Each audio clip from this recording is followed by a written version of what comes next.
Tüüpiliste akordijärgnevuste mängimine tuurhelistikus. Nagu me teame, et siis mingisuguses tuur- või mollhelistikus põhiastmete akordid on esimene, 4. ja 5. aste. Ja 5. astmel tihtipeal siis on ka meil dominant septakord. Nüüd neid akorde oleks hea osata üksteise ühendada mõistlikul viisil ja nii, et siis hääled võimalikult sujuvalt liiguksid. Ja alustame sellest, et mängime kõigepealt esimese ja 4. astme akordi ja ühendame need. Esimene, 4., esimene. Ehk siis kõige lihtsam on häälte juhtimisega vaadata, et need noodid liiguvad ülespoole ja siis tagasi. Seda sama saab mängida ka nüüd alustades mingisugusest teisest pöördest.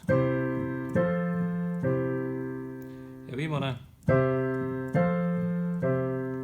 See oli 1-4-1 akordijärgnevus.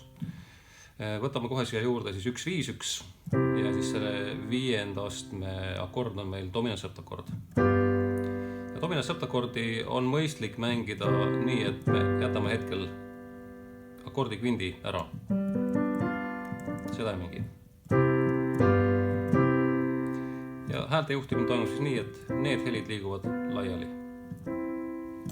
See oli see esimene pööre, nüüd või põhikujust. Nüüd siit, jõuame siia ja tagasi. Ja kolmas variant.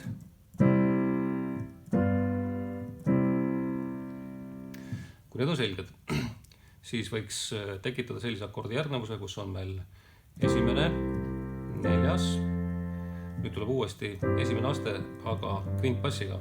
Ja siis 5. astme septakord ja tagasi toonikasse. Mängin korra veel.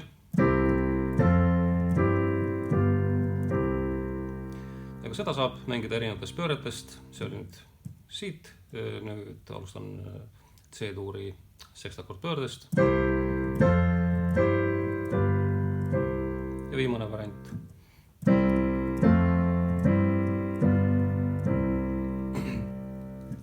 Ja võib-olla see tundub natuke igava harjutusena, aga seda saab enda jaoks natuke huvitavaks teha.